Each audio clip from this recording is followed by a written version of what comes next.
Thanks for tuning in to the first part of Chicago 45.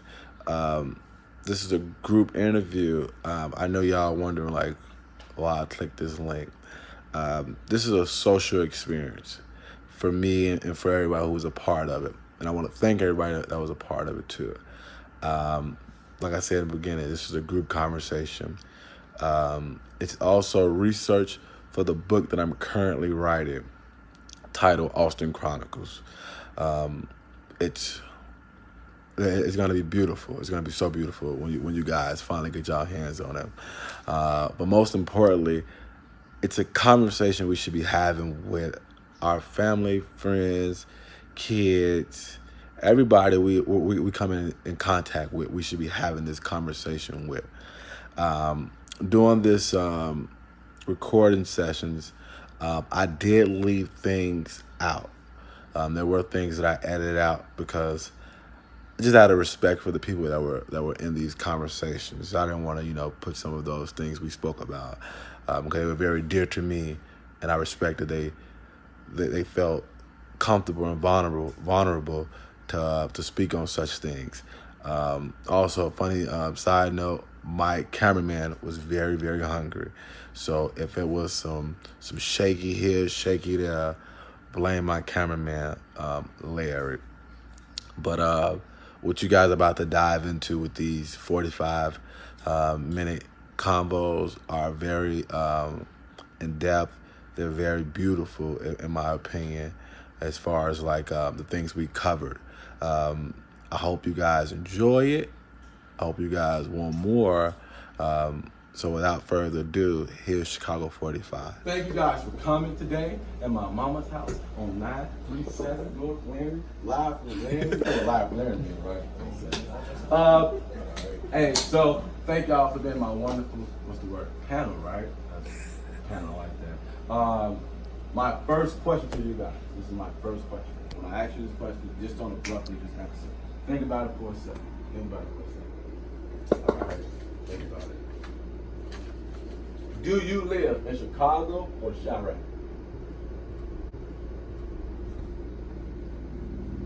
If anybody has a great answer, please give it to me. Do you live in Chicago or Chirac?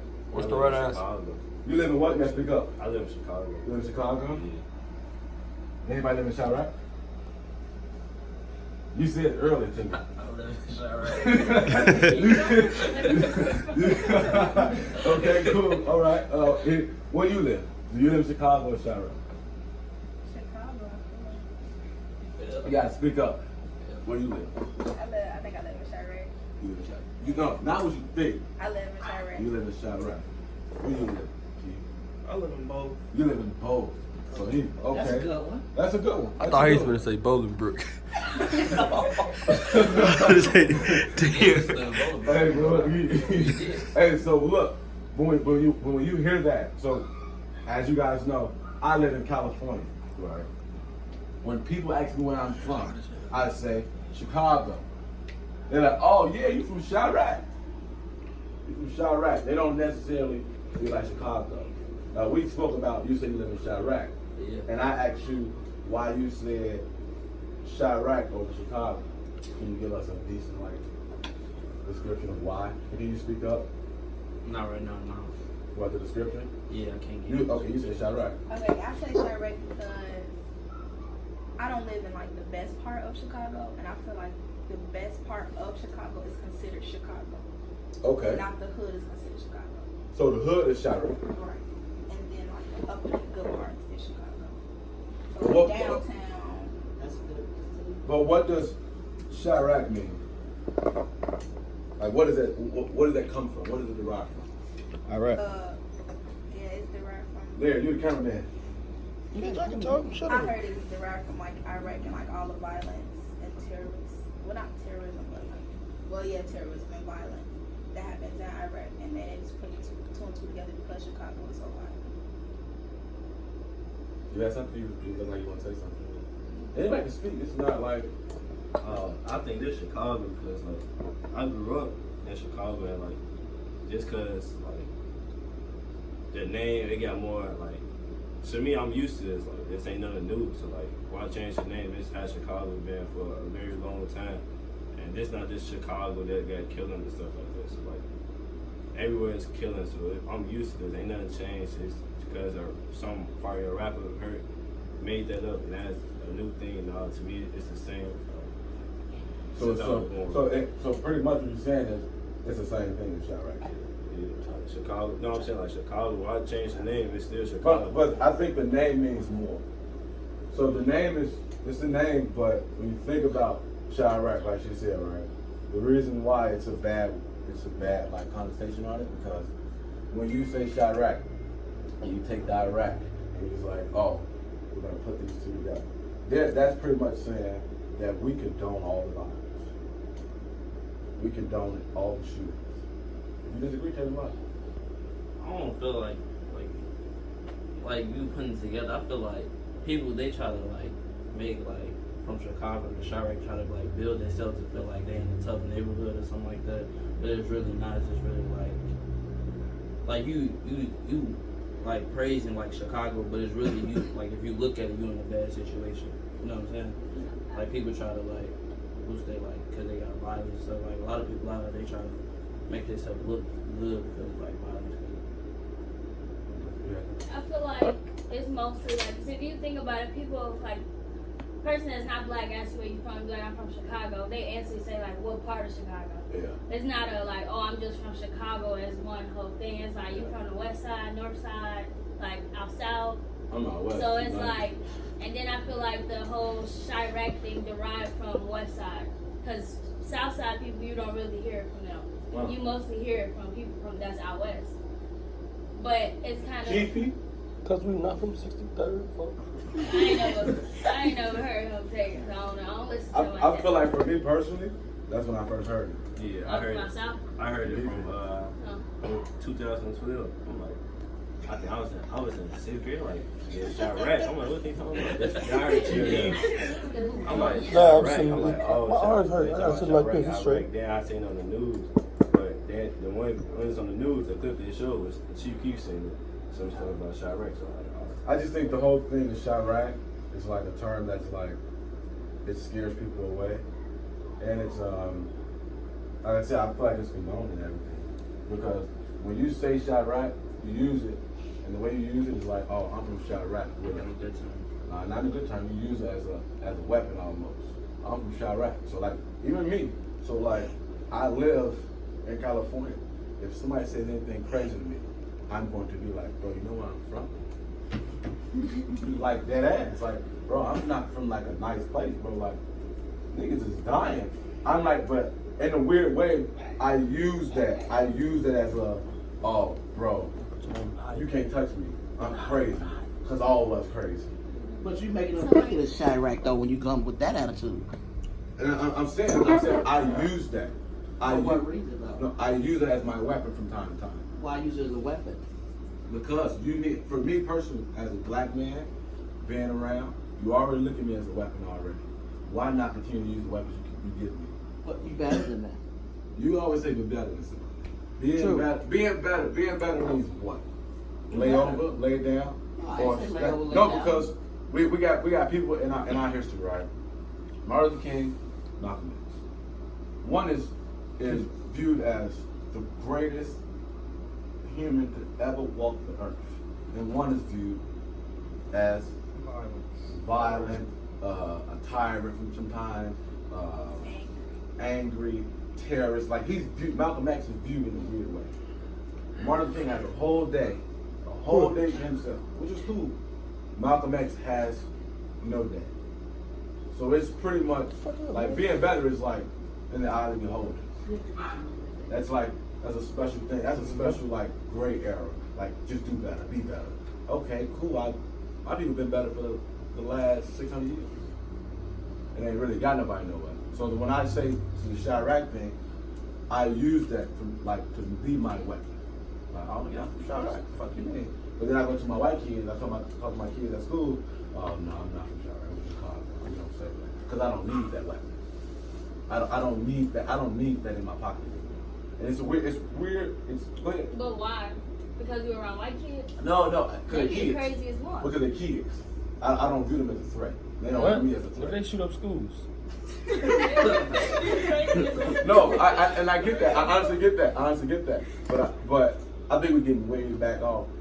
The word that I feel like for me, Chirac, is used to be a weapon. It is used for it to be like, oh, I don't have no fear. You should fear me because I'm from Because here. I'm from here. Right. You know, I'm from this place. But people say they're from Sinaloa in Mexico. What? I ain't playing with y'all. Yeah. Sinaloa, just the saying I'm from Sinaloa, it puts you in, oh, you're in a cartel.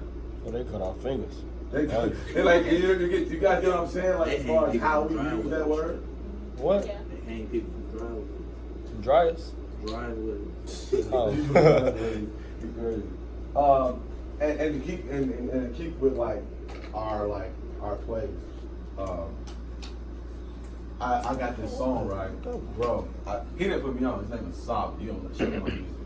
He got one of the greatest Chicago. one of the greatest bar I feel like in my lifetime. It's literally probably like 7, 8 words. Let me know what you feel about these words. I'm young, I'm black, and guilty. Is that a real thing for you? And to be honest, it's going to be a little different from girls to boys. What song that is? It's going to be different from men from women.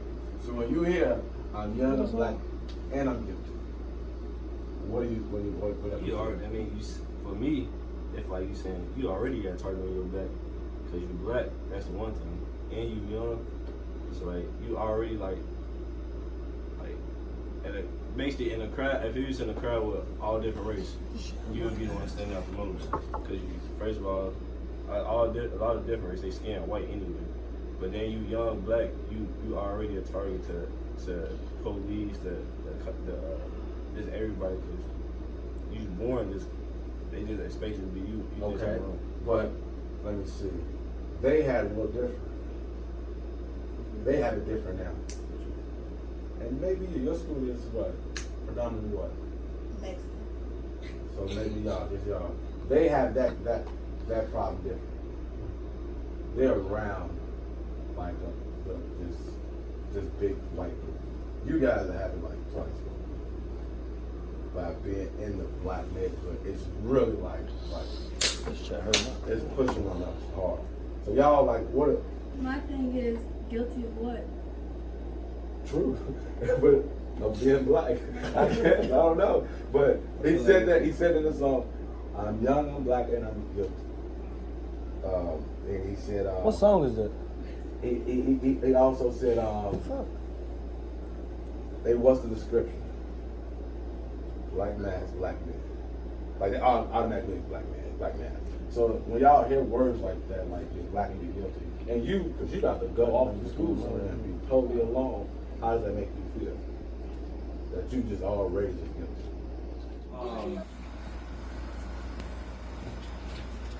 Alright, I'm trying to do the best I can. Broken home. What is a broken home?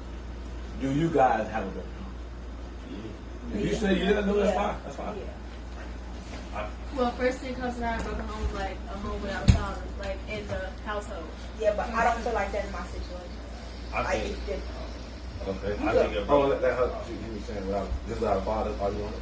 I mean, like not necessarily like without a father. I mean, like my father's in my life, but like we're not in the same household, and then like they, like everybody all like lovey-dovey. So Okay. For me, I had my father and my mother, but my father isn't like there. Like I would say he's there like physically and financially, but like mentally, emotionally, he's not there. So like he doesn't come to the games or like he's always at work, but he's in the house, but he's just not there like other times, like the more deep, more family, like oh we going out, da da da. The small moments. Exactly. I agree with both of them put together. Like I feel like at the start, automatically if your parents, like you got parents they separated, that's already a broken home in my eyes. If you got even if your father can be in your life or your mom can be in your life 24/7, but they in 2 different houses, in my eyes that's a broken home. And plus, like what you saying, like another thing, if you to me, So thank you guys for coming. For those who came yesterday, I appreciate you guys coming back again. Like we said earlier, off camera. This is purely research and study and just collecting perspectives for me personally, for writing my book.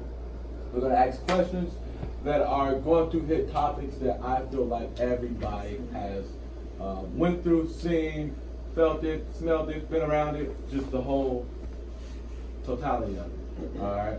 Without that being said, we're gonna jump into a question. All right. This question has been cooking in our house for the last 2 days. All right. It's been a really, really good. It's been a really, really good question because we have yet to have an answer for it. All right. The question is this: what is a broken home? Hey. What is a broken home? Do you live in a broken home? Is that a real thing? You talking about mom and dad? I need you to speak up too. You talking about mom and dad? I mean, whatever you think a broken home is. And you can speak now. I think a broken home is somewhere where you're not learning anything, like as a child or as you living with somebody who's older than you and you're not learning anything from them, or you don't have no kind of structure. I don't think it necessarily has anything to do with, I mean, it has something to do with mothers and fathers, but you know, sometimes your mother or your father's not there. If you're not like growing, and it's not making you a better person, that's a broken home. It's not making you like evolve, then I think it's a broken home. Okay. To go off that, it's kind of like, it's a place where you're not getting support. Because it could be anybody. Like, you could grow up with your grandparents being your guardian figures, or you could grow up with two parents. But, like, at the end of the day, you need somebody supporting you. And that's going to help you, like, succeed in whatever you do. Because, like, if you got somebody that's telling you that you can do anything, and they, like, an aunt and an uncle that's raising you, that kid is going to be more successful than the kid who come from a house with two parents, but both of them parents, like, are not up to par. So. Okay. Does broken home mean like you was about to say, well, I thought you was about to get to? Because you saying like aunts and grandmas. Does broken home, for me, like your home is already broke in a weird sense if you don't have the people that birthed you. Right, I feel what you're saying though. Yeah. So, and what you're saying is still, they can give you hopes and aspirations, but it's still broke. I get what you're saying.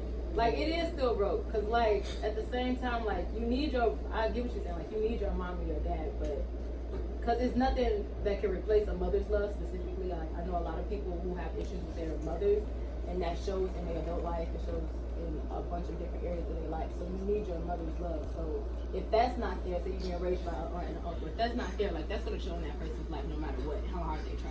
But then, when it comes to the father situation, like, a bunch of people in neighborhoods that we from, like, grow up without their dad. They don't know who their dad is, they don't know, or if they do know their dad, they know him and they talk to him every now and then. But I feel like it's not as impactful as not having your mother around, but it's still gonna impact that person. Okay. Even if they don't see ways. You was about to say something. You was itching. I think it's just Pretty pretty much how you roll the dice. For real. Like, I understand, like, I mean, such things for me, it's never like, your mama love you and your pops love you, but I think it's just how you adapt to it, or how you take it.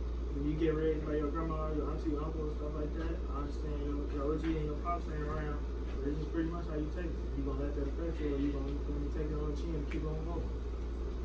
Like you got something. I just think it's like it's gonna affect you without you really realizing or like noticing. Like you say, like, yeah, you can adjust and adapt to like the circumstances of what you're going through or how you probably was brought up or your support system, whatever that's around you. But a lot of people neglect, like they think that that's normal. Well, in our culture, I know we think that it's normal to not have a two-parent household, or your mom not to be with your dad, or your dad just to be absent all the way from out the picture. And it do affect you, because it's gonna always be in the back of your mind, because you see what's going on, like on television, or you know, like sitcoms, or you see, like, if you go to a private school, and then you may see, like, you know, the mom and the daddy come to the games, you know what I'm saying? Or you may go visit your friend crib, you know, and they got the mom and daddy, and their household look complete. So you want to know what that complete feeling is, you know, to have like your mama and your daddy there at the same time.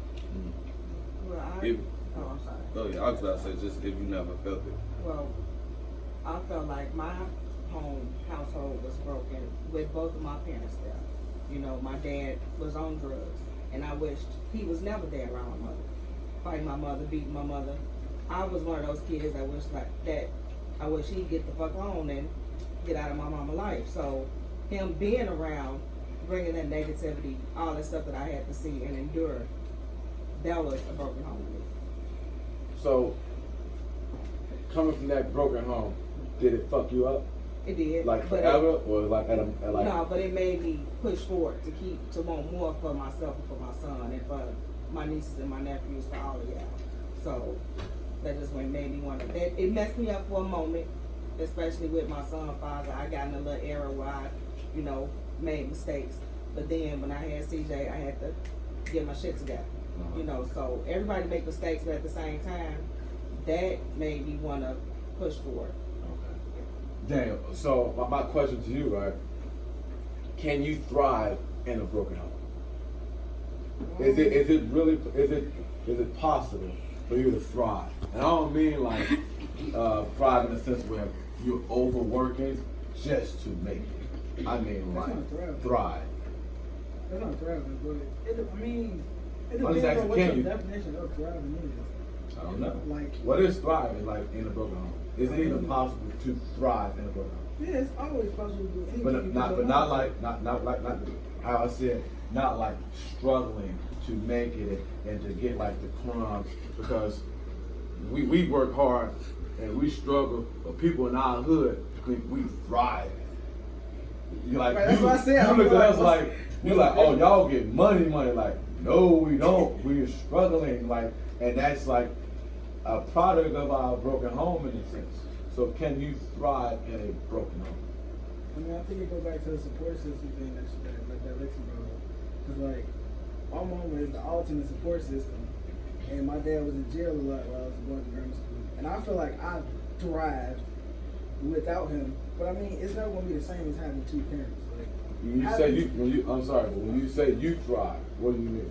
Well, I thrived. I was just basically like, my 8th grade year was my best year of like school and in general, like, cause I had a lot of support around that time. So it just depends on the support. Like, the times when I'm not getting the support, it's hard for me to thrive because I'm the type of person I need that type of acknowledgement. What do you need? What do you need? Oh, so my mom, she like real hard on me. So she don't really tell me like, oh yeah, you doing a good job, this and this. It's kind of like you supposed to be doing that. Like, why am I telling you that? So you need to hear it. Yeah, like I'm that kind of person. Like with sports, all that. Like, if you're not telling me something, I think I'm doing something wrong.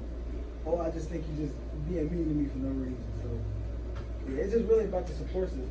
Okay. My next question. Wait. I'm sorry. Or you can look at it like motivation. Like, it don't always have to be like a bad thing, by you being in a quote unquote broken home.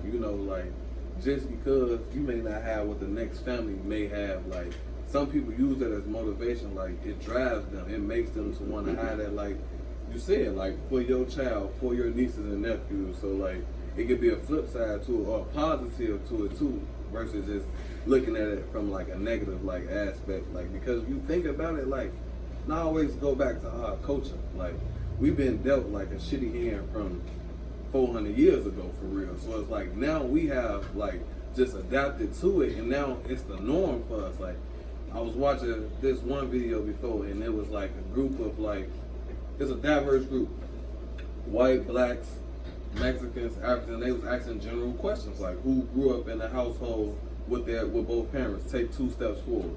Another question like, who actually gotta worry about putting a meal on their plate? And then when you think about it, like, we always been a step behind like other cultures, for real. So we gotta work twice as hard. Like, the stuff we worry about, I be seeing people, like, I'm around all different type of people all day long, and like, you could tell they go home and they ain't worrying about what they gonna eat, or how they about to put gas in their car, or if they even gonna pay their rent on time this month, for real. Like, it's just different. They whole aura, they whole glow is like, and the way they carry themselves and their way of living is different than ours. Like, sometimes I get like in my moments, and I'd be hating for real.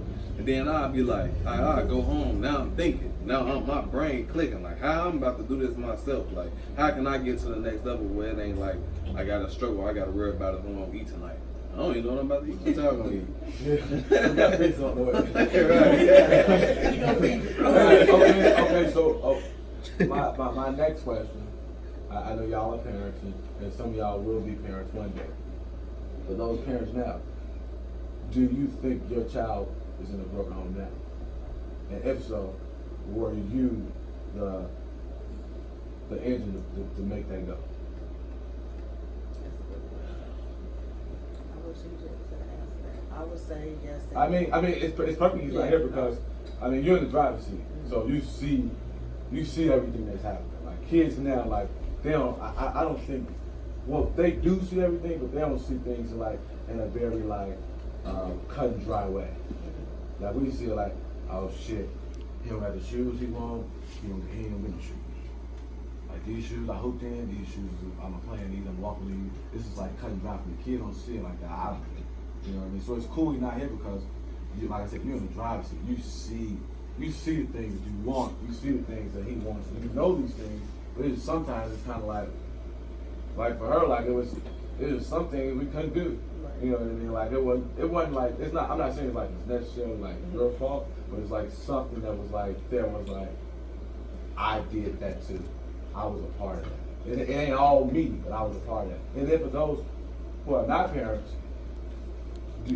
knowing what you know now, do you think you can avoid your child and your kids from being in a broken home? Anybody can answer. I don't think you can. Like, Yeah, I don't think you can. stuff happen every day. Like, people don't wake up and like, oh yeah, my mama ain't here, my daddy ain't there. What's gonna happen to me? Like, anything could happen. Like from one day to the next, so you never know. It's not, oh yeah, I'm gonna do this to make sure that I don't come out like, you know, like I've been fucked up at the home. Like, no, you never know. Like, I'm sure if mama could do everything in her power to make sure we had every single thing we wanted, every single thing that she felt like would make us the best kids in the world, she would have did it. But she couldn't. She was only her. Our daddy was dead. What else could she have done but what she did?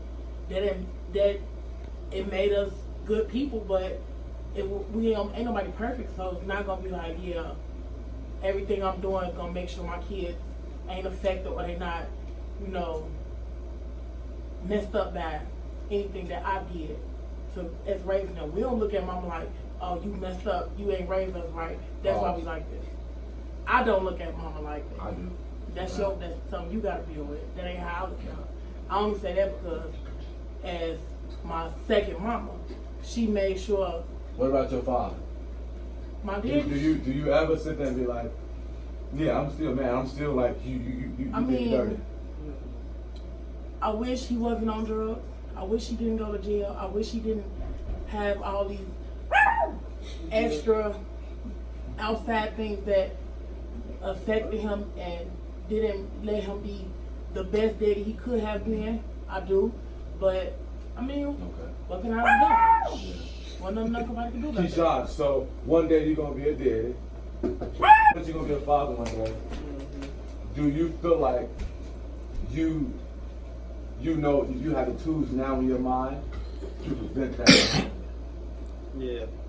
Sweet.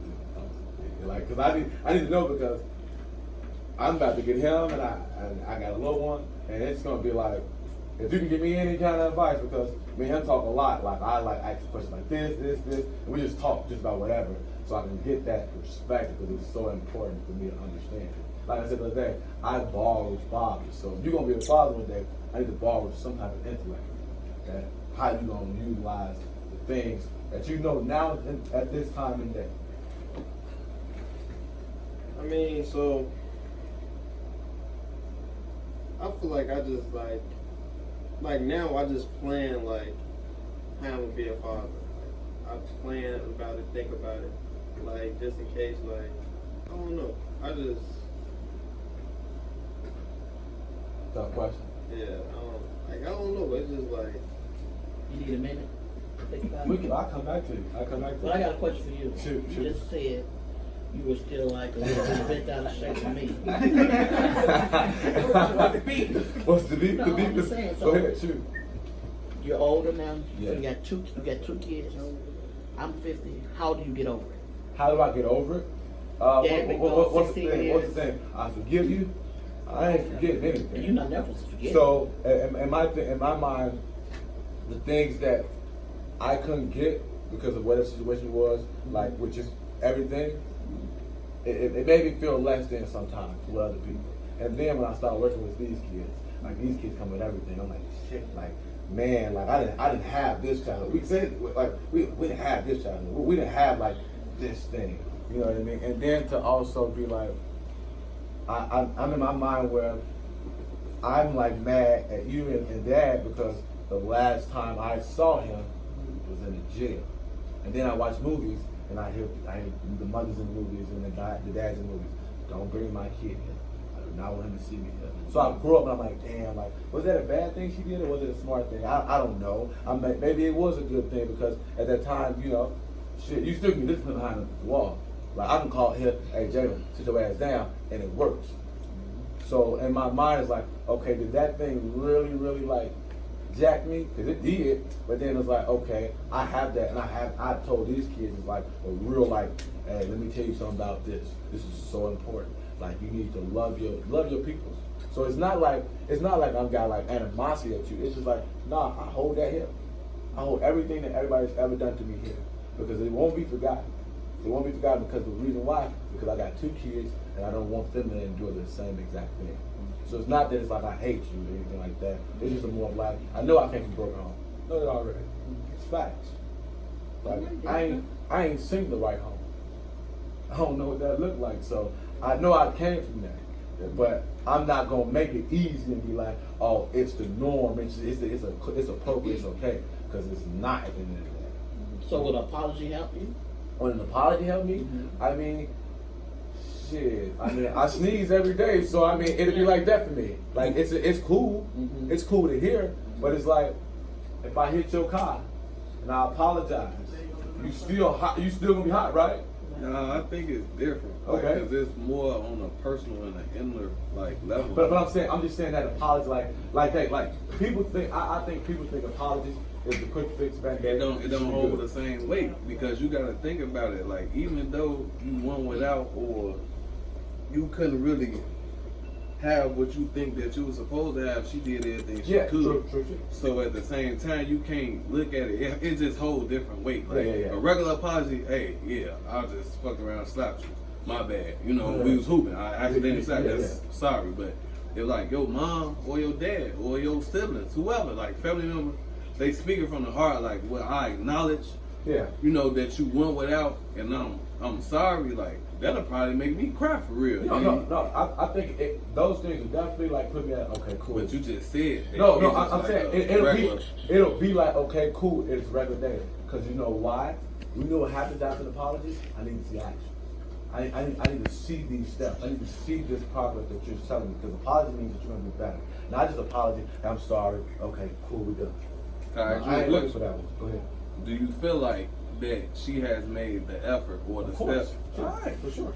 So then I need you to say that. No. I need you to say that. No, you really trying to shit on my sugar. No. I need you to say that. I'm cool with that. No. Say it. What? You I saying accept you your cool. apology. I'm cool with everything. I love you to death. But at the end of the day, for me, you know what? It's I hold these things so dear to me that I don't want to do those things ever in life. Like my daddy promised me that he won't go to jail anymore. And the last time I saw him was in jail. So I hold that. I don't want my kid to ever see me in any kind of situation like that. So I try to avoid any like tight jams so I can get in and avoid those things so it won't be like that. So it's not that I'm like, oh no, you ain't do nothing for me. It's not that for me personally. You know what I mean? It's just a more of like, that's how I hold things. I hold things for everybody. I got pockets for her. I got pockets for her. I got pockets for her. I got pockets for everybody because everybody, I feel like, because I'm selfish, we all is, because it starts with self. We feel like somebody did us wrong in some shape or form, some minute way, and we hold on to it. It may not be like drastic as me seeing my daddy, but it could have been, shit, you ain't seen at your house. My uncle let me stay at his house one day. Don't talk to me no more. I kid you not. I kid you not, bro. Like, told me at the door, no, you gotta call me next time. I'm like, whoa, what's up? Like, I've been over here for the last month. Now it's like, and what I didn't have. I didn't have No, Lulu, get and down. And what he told me when I did Kick her down. I got you. I got you. That's the words I needed, and you told me that, and you robbed me of that, and you sent me on packing. I have to walk my ass back home. So I hold on to those things. It's not that I'm like, oh, just shitting on people. It's just the kind of way I'm kind of like trained in a way, like for myself to protect myself. If that makes sense. It's not that it's not like I'm just shitting on her. Like when I have my shit moments, I'm gonna let her know, like I don't like the situation. But now it's more of like let her know, hey, you did come from the wrong way. You know, you was on drugs and everybody don't just kick drugs. That's a real monster. So I applaud you for that. But then I'm still gonna be like, hey, this too. Because I still want you to get better. Because I still want you to poke at me. I'm not never gonna let you just plateau and just be cool. Because you shouldn't let me be plateau. If it makes sense. So we're talking about broken families, broken homes. Do you feel like, do we think that broken homes are more geared to African Americans? I do. Then you use like I quick. feel like not even African Americans, minorities in general. Yeah, I agree with that too. I'm not just gonna Okay. I say minorities because I know some Mexicans that don't know they daddy, just as much as I know black people don't know their daddy. I know for all type of all basically minority groups. Okay. It's just a big thing. Right. So I don't think it's towards minorities in general. I think it's towards us because one, you had people daddies getting locked up during like the crack epidemic. Everybody daddy was gone. So like statistically, you not like a whole bunch of families didn't have their dads. Second off, you had you got like black people. I don't know. We just like been so messed up with a whole system that like it's easy for somebody to get locked up, go right back to jail, keep going back to jail. Like we all been talking about. So like I feel like it's easier for black men specifically to not be in the home. And then a lot of the black women, I mean, you kind of like stuck with it. Like you stuck with the situation because you the last one left. So that's the situation for a lot of black people. But then you got. What's up, Mike? Go on there, buddy. So Lulu stop barking. But then you got like say Mexicans for example. I don't know no statistics that prove that like they like in the masses have been put away like a single person in their like culture like their men. I don't know about their men being put away like our men have been put away. So statistically, I would say it's towards black people. But and then also when you look at family values, for example, a lot of black people, and I'm not saying it's our fault because by no means do I think it's black people's fault entirely, but a lot of us individualistic. So you just looking out for yourself. A dude can get a girl pregnant and be like, yo, I don't even know what I'm gonna do. Like, and that's very prevalent amongst black men. So they'll trap you when they leave. They don't care. I feel like with Mexican people, they still get married at like 17, 18, 19, 20, 21. Like, so they still have like a certain set of values that have not been taken away from them per se, and they're constantly reinvested in them. So they have values and they don't got a system working against their men. So I mean, we left in the dirt. Oh man. Okay. You had a question. Your home broke, don't you born in a single parent household? You know what? I wouldn't. You can get a lot of love from your one mom. You can get a lot of love, and you can get a lot of love from your dad, even though they're not in the same household. Even though they're not in the same household, you can get a lot of love from both. So that doesn't mean that it's broken. It just means that particular relationship with that man and woman did not work. As long as they can co-parent you good and give you the same equal love, it's not broken. You ever seen black people co-parent? Like good? And you know what? It's getting there. Yeah, it's getting there. It's getting there. It's getting there. I see more generations now are learning how to co-parent. In my back when I was little, no, there wasn't no co-parents. It was either mom gonna do everything and dad gonna run the street.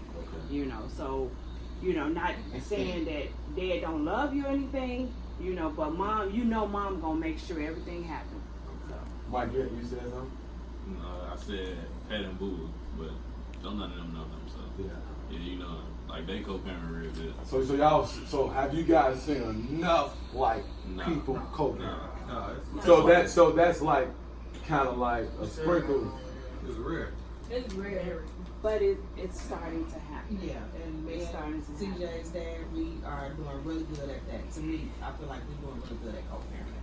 Since he's out and he's working, school, all of that, he did a complete 360 turnaround. And I'm really proud of him, and CJ's proud of him. So I feel like we're doing at a good spot right now. It can happen.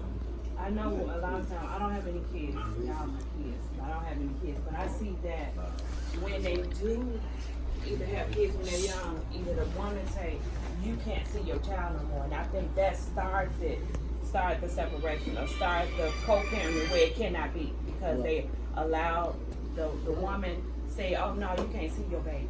Can't see your son. I'm not gonna let you take my kid around some other woman. So that's where it starts at, the separation. You know, because maybe that dad do want to be the best dad that he can be, but if that mom don't allow it, then that's what it's always gonna be, some type of friction in between them. Yeah, I think that happens a lot. Like what she was saying about the gays, yeah, but also toxic mothers do exist. That's a big word right there. Can you explain what toxic mother so, like, is? a toxic mother is somebody that's like, so, I mean, yeah, you living with your mom, but your mom always drop you off at grandma's house. She going out, smoking, drinking, doing partying. You ain't got your shoes right, but she got on the new J's. You ain't got no clothes for school. She don't take you to school because she's so tired. Because she was out partying. She don't spend no time with you. She don't spend no money on you. All that stuff. That's a toxic mother.